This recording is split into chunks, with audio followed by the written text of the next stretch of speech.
Video में break लेना not very happy. अभी डाउनलोड करें तक ऐप।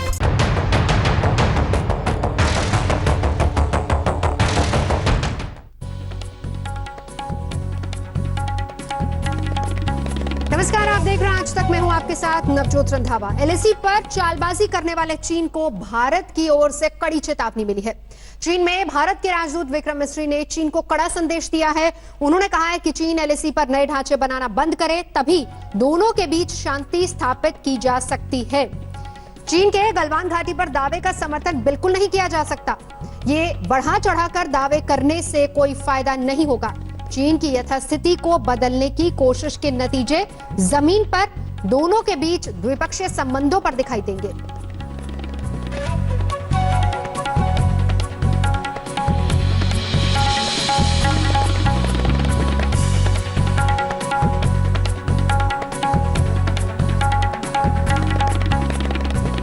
और अब चीन की घेराबंदी समंदर में भी होने जा रही है। दक्षिणी चीन सागर में भी उसकी गुंडागर्दी पर प्रहार करने की तैयारी है।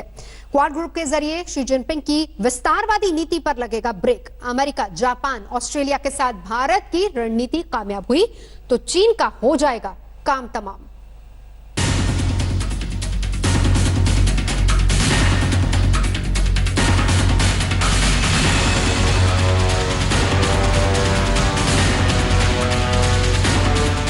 समंदर में डूबेगा शी जिनपिंग का बेड़ा।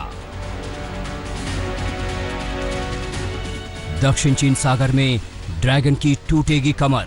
भारत, ऑस्ट्रेलिया, अमेरिका और जापान की चौकड़ी के प्लान में फंस जाएगा चीन। ये ऐसा चक्रव्यूह है जिसे द क्वाड्रिलैटरल सिक्योरिटी डायलॉग यानी क्वाड कहते हैं। पूर्वी लद्दाख में एलएसी पर तनाव के बीच इसी क्वाड के जाल में चीन ऐसा फंसा है कि फड़फड़ा रहा है, बार बार गलतियां कर रहा है। PLA has escalated border tensions. We see them today in India, the world's most populous democracy. We watch as it militarizes the South China Sea and illegally claims more territory there, threatening vital sea lanes. A promise it broke again. चीन की विस्तारवादी नीति से कई देश परेशान हैं, लिहाजा चीन के खिलाफ सभी को एकजुट होने का समय है। हालांकि इसकी शुरुआत तो काफी पहले ही हो गई थी। क्वाड के जरिए एक ग्रुप बना। 2007 में जापान के पीएम शिंजो आबे ने क्वाड का प्रस्ताव रखा, जिसे भारत, अमेरिका और ऑस्ट्रेलिया ने समर्थन दिया। हालांकि शुरुआत के 10 वर्षों तक ये ग्रुप निष्क्रिय रहा, लेकिन अब तक दक्षिण चीन सागर में चीन की विस्तारवादी नीति से दुनिया का भूगोल और इतिहास बदल गया।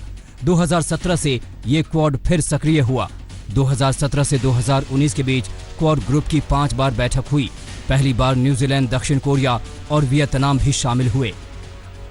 अंतर्राष्ट्रीय स्तर पर एक और कूटनीतिक मुहिम, जहां साउथ चाइना सी में चीन अपना जोर आजमा रहा है, वहीं दूसरी तरफ क्वाड के जरिए अमेरिका, भारत, जापान और ऑस्ट्रेलिया करेंगे चीन का मुकाबला। क्वाड ग्रुप के देशों के साथ भारत की रणनीतिक साझेदारी है। यही वजह है कि अमेरिका ने चीन को काउंटर करने के लिए भारत को डिफेंस पार्टनर का दर्जा दिया। ऑस्ट्रेलिया के साथ हमारे पुराने रिश्ते हैं। 1962 की जंग में भी ऑस्ट्रेलिया ने हमारी मदद की थी। जापान के साथ हमारे करीबी रिश्ते हैं। दक्षिण चीन सागर प्रशांत महासागर का एक हिस्सा है, जो इंडोनेशिया से लेकर ताइवान तक 35 लाख वर्ग किलोमीटर के इलाके में फैला है। चीन दक्षिण चीन सागर के 90% हिस्से को अपना मानता है और यहाँ पर वो अपना दबदबा चाहता है, जबकि इस क्षेत्र पर फिलीपींस, वियतनाम, मलेशिया, ताइवान और ब्रुनेई अपना दावा करते रहे हैं। आखिर क्या वजह है कि चीन बरसों से दक्षिण चीन सागर में गुंडागर्दी कर रहा है? दरअसल दुनिया के कुल समुद्री व्यापार का 20% हिस्सा यहाँ से गुजरता है। इस समुद्री क्षेत्र में प्राकृतिक तेल और गैस बड़ी मात्रा में है। दुनिया भर के 12% से ज्यादा मछलियां पकड़ने का काम इसी क्षेत्र में होता है। सामरिक दृष्टिकोण से भी यह क्षेत्र काफी अहम है। साउथ चाइना सी पर अपनी पकड़ मजबूत करने के लिए चीन एयर डिफेंस आइडेंटिफिकेशन जोन बनाने जा रहा है। चीन ने इस जोन में ताइवान और वियतनाम के कंट्रोल वाले द्वीपों को भी शामिल करने जा रहा है। चीन जोन के अंदर प्रतास, पार्सेल और स्पार्टले द्वीप समूह को भी शामिल कर रहा है। इन द्वीपों को लेकर उसका ताइवान, वियतनाम और मलेशिया से विवाद चल रहा है।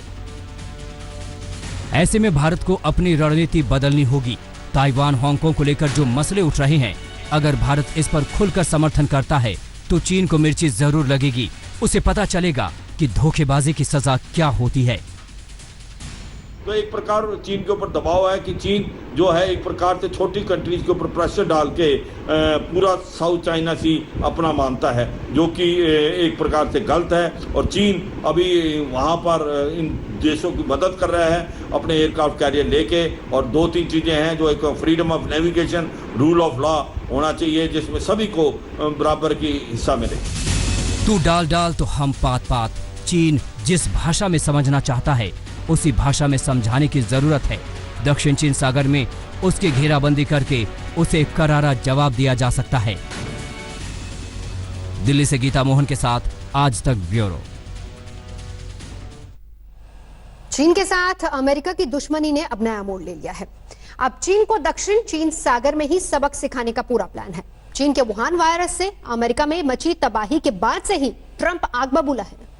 एक तरफ सुपर पावर अमेरिका और दूसरी तरफ सुपर पावर बनने का ख्वाब पाले बैठा चीन। इन्हीं दो मुल्कों के बीच दुश्मनी की आग सबसे ज्यादा धधक रही है। इसमें चीन का विस्तारवाद आग में घी डाल रहा है। लेकिन चीन के साथ अमेरिका के रिश्तों में खटास कोरोना वायरस की वजह से शिखर पर पहुंच गया। चीन के वुहान से निकले वायरस ने पूरी दुनिया में तबाही मचाने लगा तो दुनिया में चीन अलग थलग पड़ने लगा। दुनिया में चीनी वायरस की वजह से 96 लाख से ज्यादा लोग संक्रमित हो गए। वहीं 4,90,000 से ज्यादा लोगों की मौत हो गई। वहीं अकेले अमेरिका में चीन के वायरस ने सबसे ज्यादा कहर बरपाया। अमेरिका में 24 लाख से ज्यादा लोग कोरोना से संक्रमित हो चुके हैं, जबकि 1,26,000 से ज्यादा लोगों की जान चली गई है। अमेरिका के इतिहास में ऐसी तबाही ने राष्ट्रपति डोनाल्ड ट्रंप को झकझोर दिया। ट्रंप ने कई मौकों पर कोरोना वायरस के लिए सीधे सीधे चीन को जिम्मेदार ठहराया और परिणाम भुगतने की चेतावनी दे डाली। Well, if they were knowingly responsible, certainly. If it was a mistake is a mistake. But if they were knowingly responsible, yeah, then there should be consequences. इसके बाद डोनाल्ड ट्रंप ने चीन पर कई प्रतिबंध लगा दिए, लेकिन कोरोना के संक्रमण काल में भी चीन की विस्तारवादी नीति पर ब्रेक नहीं लगी। चीन के खतरनाक मंसूबे के बाद अमेरिका ने सबक सिखाने का प्लान बनाया। पूर्वी लद्दाख के LAC पर दादागिरी से लेकर दक्षिण चीन सागर में चीन की हेकड़ी बंद करने के लिए अमेरिका ने अपनी सेना को एशिया में तैनात करने का खाका तैयार किया है। अमेरिका के विदेश मंत्री माइक पोम्पियो ने जर्मन मार्शल फंड के वर्चुअल ब्रसेल्स फोरम में कहा,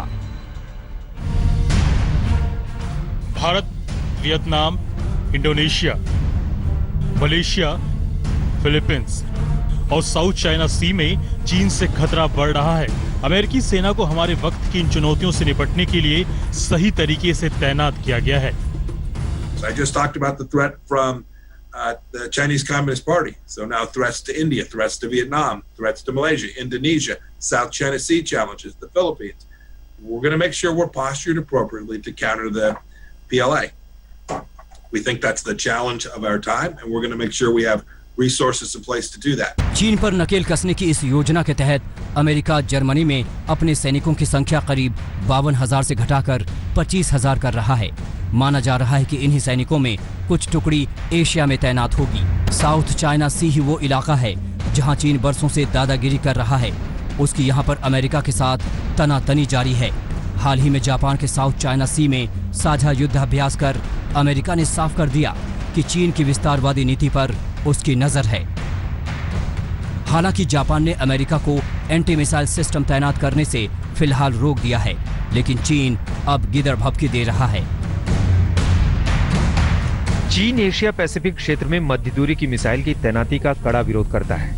अगर अमेरिकी पक्ष उसकी तैनाती को आगे बढ़ाता है तो ये चीन के दरवाजे पर की जाने वाली उकसावे की कार्रवाई होगी। चीन कभी चुप नहीं बैठेगा, बल्कि इस तैनाती का पुख्ता जवाब देने के सारे जरूरी कदम उठाए। चीन कितना भी फड़फड़ा ले, कितना भी ड्रैगन चाल चल ले, अब उसकी सारी बिसात फेल हो जाएगी।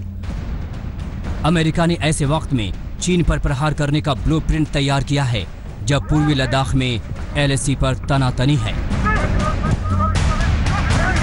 आज तक ब्यूरो। तो भारत की कोशिश है कि चीन को समंदर में घेरा जाए और उसकी आर्थिक कमर पर करारी चोट की जाए। हिंद महासागर के जरिए चीन का बड़ा कारोबार यूरोपीय देशों से होता है। जानकार भी मानते हैं कि इस रास्ते पर चीन को चुनौती दी जा सकती है। पानी में भी पस्त हो जाएगा चीन। अब तो आन बान शान की बात है, क्योंकि ये हिंदुस्तान की बात है।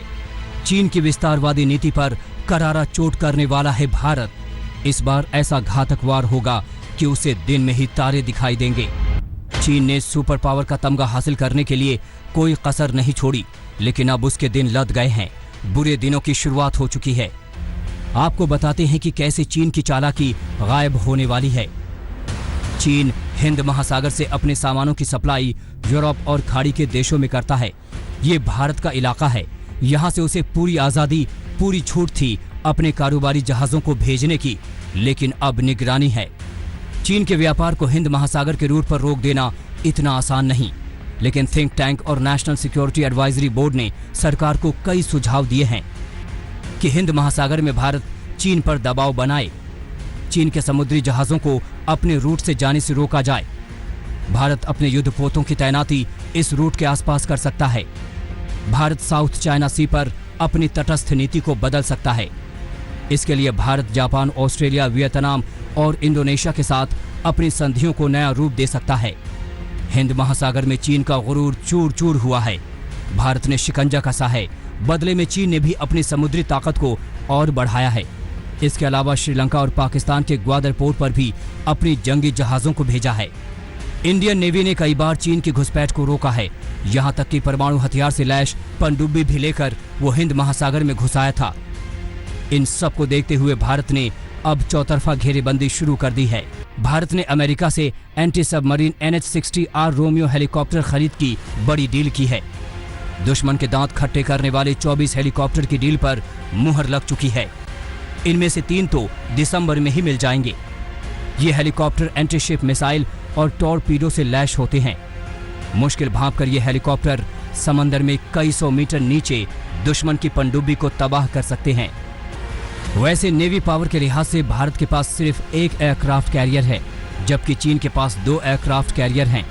भारत के पास एक ही न्यूक्लियर अटैक सबमरीन है। चीन के पास कम से कम 12 हैं। भारत के पास करीब 1 दर्जन परंपरागत सबमरीन हैं। इसकी संख्या चीन के पास 50 है। चीन के दिन लद गए हैं। शिव अरूर, दिल्ली आज तक। नमस्कार, मैं हूं अंजना ओम कश्यप। हमें उम्मीद है ये वीडियो आपको पसंद आया होगा। लेटेस्ट खबरों के लिए यूं ही देखते रहिए आज तक, और इस वीडियो के पसंद आने पर लाइक, शेयर एंड सब्सक्राइब करना ना भूलें।